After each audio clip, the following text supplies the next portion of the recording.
Hey, high school literacy leaders. This is DLC Foster Yankee, and I would like to welcome you back to Curriculum Chats. In this video, I'll be discussing the fifth lesson in the first section of the Alexander Hamilton unit. Here are the goals, TEKS, and ELPs for this lesson. Students will paraphrase and summarize songs from Act 1 of Hamilton in ways that maintain meaning and logical order. They will also discuss and write about the explicit and implicit meanings of Act 1 of Hamilton.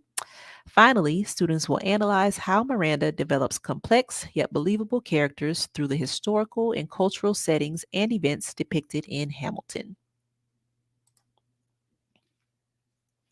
Just one text for this lesson, and that is the book Hamilton the Revolution. The materials for this lesson are two tools. We have the summarizing text tool as well as the vocabulary journal. There's one reference guide for theme and the section 1 question set. Right, our lesson overview states, we will prepare for the section diagnostic by reviewing our summaries from Act 1 in order to identify the main events that occurred in Act 1. We will then infer the theme. In Activity 1, students reread summaries they've created in previous lessons using the summarizing text tool. After reading, they respond to the following questions. What is the central idea of Act 1? During which event does the central idea begin to emerge? And what subsequent events continue to develop the central idea? Some suggested supports or for engagement would be to allow students to complete this in small groups or with partners. In Act 2, students summarize Act 1 on a new copy of the summarizing text tool, making sure that they write the central idea at the top and complete the blue portions under the Note Key Details section for all of Act 1. Then, with a partner, they brainstorm what events and ideas are covered in Act 1 and add them to their summarizing text tool. Some suggested supports would be intentional grouping or pairing for students who struggle with reading comprehension.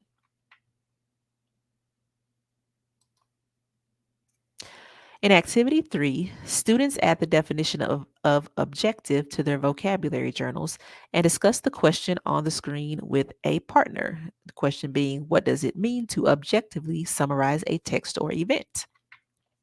After discussing, they use the summarizing text tool to write an objective summary of Act 1 of the musical using evidence from the text to support their response.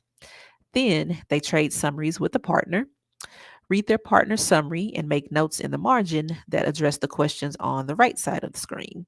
So, does their partner's summary accurately identify the central idea of Act 2 and provide details that develop the central idea?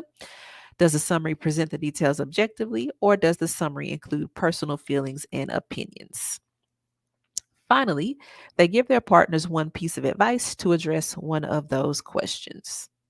Suggested supports would be to show students a model summary so they know what is expected of them, and also to provide students with some sentence stems for giving that feedback to their partners.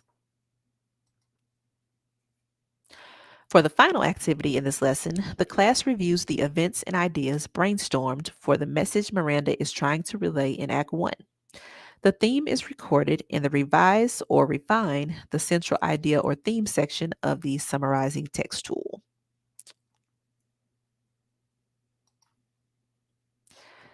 That brings us to our cub. So we have students will know the main events that occurred in Act 1 of Hamilton.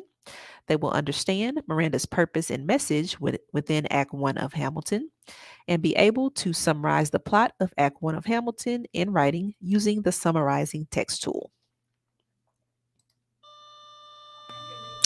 That's a wrap for this video. I welcome your feedback and look forward to hearing from you either on Twitter, via email, or in the comments. While you're here, don't forget to subscribe so you never have to worry about missing a video. Thanks for watching.